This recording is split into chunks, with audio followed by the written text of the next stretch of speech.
Hello everyone, welcome back to my channel time to study. Guys, आज की video में हम डिस्कस करने वाले हैं जॉफ्री चौसर को। आज की वीडियो में हम जॉफ्री चौसर के बारे में एवरीथिंग डिस्कस करेंगे। So let's start the video. इससे पहले गाइस हमने वीडियोस में इंग्लिश लिटरेचर की हिस्ट्री के सभी पीरियड्स को लाइन वाइज वीडियो के थ्रू समझा है। आई होप सो आपने सभी वीडियोस देख ली होंगी। अगर कोई भी वीडियो आपसे मिस हो गई है तो आप चैनल पर जाकर प्लेलिस्ट चेक करिए, आपको सभी वीडियोस वहाँ पर मिल जाएंगी। सो आज हम स्टार्ट करते हैं अपने मोस्ट फेमस राइटर से, जॉफ्री चौसर, जो कि आपकी इंग्लिश लिटरेचर के लिए बहुत ही इम्पोर्टेंट हैं। और आज हम इस वीडियो में जॉफ्री चौसर के बारे में सभी चीज़ें जो इनके बारे में इम्पोर्टेंट हैं, लाइफ वर्क्स, एवरीथिंग डिस्कस करने वाले हैं। So let's start the video. Introduction है जॉफ्री चौसर का। सबसे पहले तो Geoffrey Chaucer is one of the greatest poets of English literature. He is known as the father of English poetry and the father of English language. Geoffrey Chaucer को father of English poetry और father of English language कहा जाता है और ये great poet है English literature के। He was the first great poet who used Middle English, the language of common people, for serious literature. Geoffrey Chaucer ने सबसे पहले इंग्लिश की शुरुआत लिटरेचर लिखने में की थी, जो कि कॉमन पीपल्स की लैंग्वेज थी। कॉमन पीपल इंग्लिश लैंग्वेज बोला करते थे, इसलिए इनको फादर ऑफ इंग्लिश लैंग्वेज कहा जाता है। He help to establish English as a literary language when French and Latin were dominant. French और लैटिन जो थी ये हाई क्लास के लोग बोला करते थे और जो इंग्लिश थी वो कॉमन पीपल्स बोला करते थे। सो जॉफ्री चौसर ने सबसे पहले इंग्लिश में लिटरेचर लिखने की शुरुआत की ताकि जो कॉमन पीपल थे वो लोग आसानी से समझ सकें, इसलिए इन्हें फादर ऑफ इंग्लिश लैंग्वेज कहा जाता है। आई होप सो आप बहुत अच्छे समझ गए होंगे। चलिए देखते हैं इनकी लाइफ एंड बैकग्राउंड। मैंने आपको टेबल के थ्रू इजीली समझाने की कोशिश की है। चलिए देखते हैं इनका बॉन्ड। सबसे पहले बर्थ देखते हैं। इनकी जो जन्म हुआ था, बर्थ हुआ था, वो 1340 और 1343। कहीं पे भी बुक्स में कभी 1340 दिया होता है, कहीं पे 1343 दिया होता है। तो 3 साल का ये गैप है, आपको ध्यान रखना है।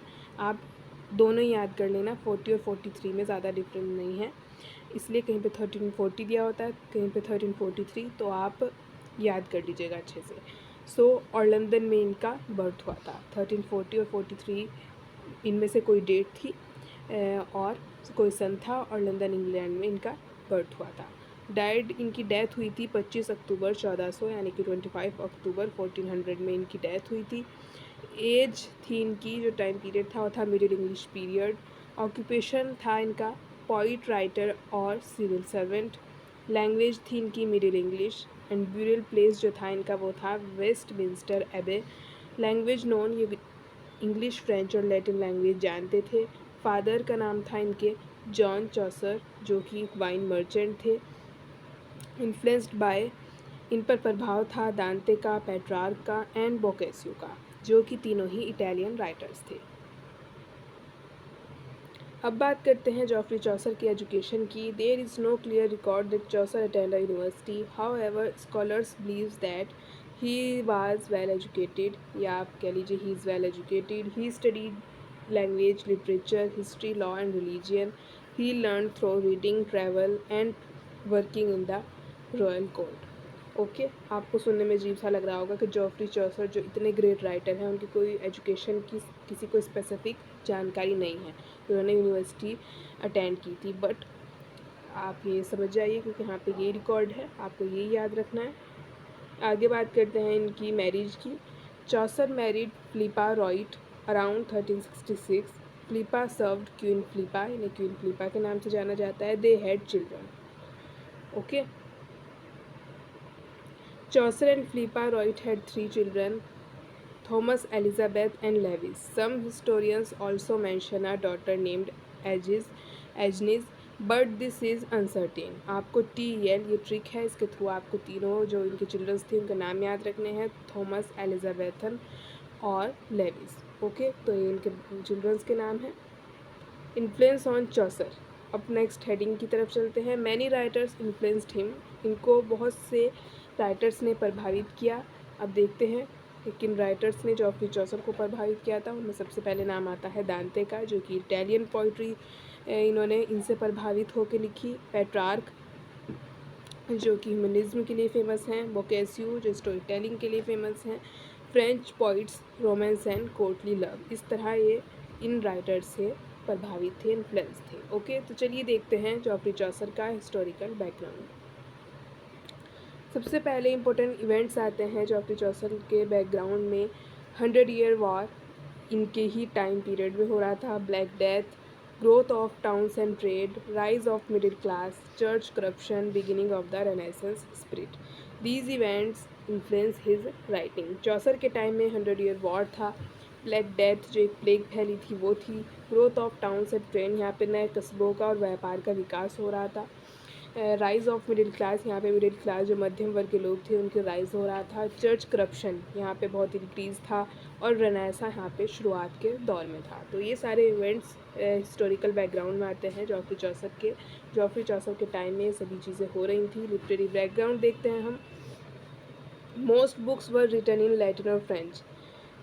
चौसर के टाइम में बहुत सारी बुक्स, और आप कह सकते हैं ज़्यादातर बुक्स लैटिन और फ्रेंच में लिखी जाती थी, क्योंकि लैटिन और फ्रेंच जो थे वो हाई क्लास लोगों की लैंग्वेज थी।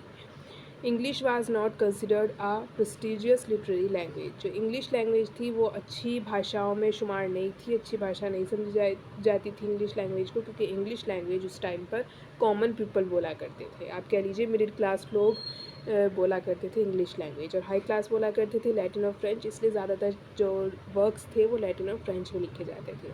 इसलिए जॉफ्री चौसर ने इंग्लिश भाषा में लिखना स्टार्ट किया और उन्हें फादर ऑफ इंग्लिश लैंग्वेज भी कहा जाता है।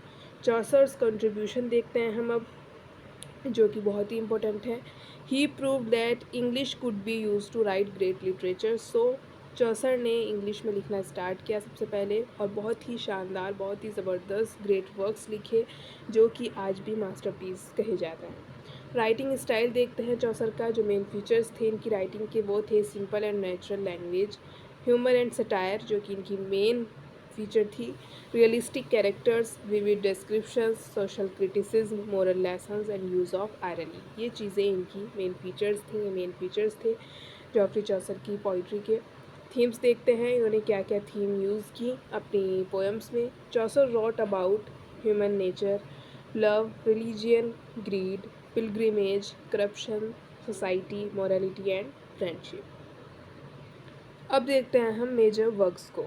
तो मैंने आपको टेबल के थ्रू समझाने की कोशिश किया ताकि आपको इजी लगे। एक तरफ वर्क्स हैं और एक तरफ ईयर है। The book of the duchess, ये इनकी बुक आई थी 1368 में। नेक्स्ट है द हाउस ऑफ फेम, ये 1380 के बीच में आई थी, around 1379 to 1380। Parliament of Fowls, ये 1382 में आई थी। ट्रेलस एंड क्रोसीडे 1385 में आई थी। गाइस ये थोड़े हार्ड वर्ड्स हैं, अगर मैं थोड़ा गलत प्रोनाउंस कर दूं तो आप थोड़ा देख के चलिएगा, उसके लिए पहले से ही सॉरी, क्योंकि बहुत हार्ड वर्ड्स होते हैं, ये प्रोनाउंस कभी कभी गलत कर दिए जाता है। सॉरी फॉर डैट अगर मैं गलत प्रोनाउंस कर रही हूँ। तो ये जो पार्लियामेंट ऑफ फॉल्स थी 1382 में आई थी, और जो ट्रोयलस एंड क्रेसेडे थी ये 1385 में आई थी। The legend of good women ये 1386 में पब्लिश हुई थी। द कैंटरबरी टेल्स जो कि मास्टरपीस है जॉफ्री चौसर का, ये 1387 टू 1400 में आई थी, जो कि चौसर का अनफिनिश्ड वर्क है, क्योंकि 1400 में चौसर की डेथ हो गई थी। तो आई होप सो आप बहुत अच्छे से इनके वर्क्स को समझ गए होंगे। चलिए देखते हैं, थोड़ा सा हम देख लेते हैं द कैंटरबरी टेल्स को, क्योंकि चौसर का मास्टर पीस कहलाता है इंग्लिश लिटरेचर में। सो चलिए देखते हैं इसका थोड़ा सा इंट्रो। द कैंटरबरी टेल्स जो कि 1387 टू 1400 में पब्लिश हुई थी। This is Chaucer great work masterpiece, ये चौसर की मास्टरपीस कहलाता है। About the book, there are 30 pilgrims including Chaucer himself. इसमें 30 यात्रा करने वाले यात्री थे, जो कि चौसर को मिलाकर 30 थे। वैसे वो 29 थे, बट चौसर इंक्लूड हो जाते हैं एज अ फिक्शनल कैरेक्टर, इसलिए वो 30 पिलग्रम यात्री हो जाते हैं। वैसे 29 होते हैं विदाउट चौसर, और चौसर को मिलाकर 30 होते हैं, और बिना चौसर के 29। A group of pilgrim travel to Canterbury, ये लोग कंटरबरी की यात्रा कर रहे हैं। ईच पिलग्रिम टेल्स स्टोरीज़, यहाँ पर एक स्टोरी टेलिंग कॉम्पिटिशन रखा जाता है कि सभी जो यात्रा करने वाले यात्री हैं उन्हें स्टोरीज़ सुनानी है।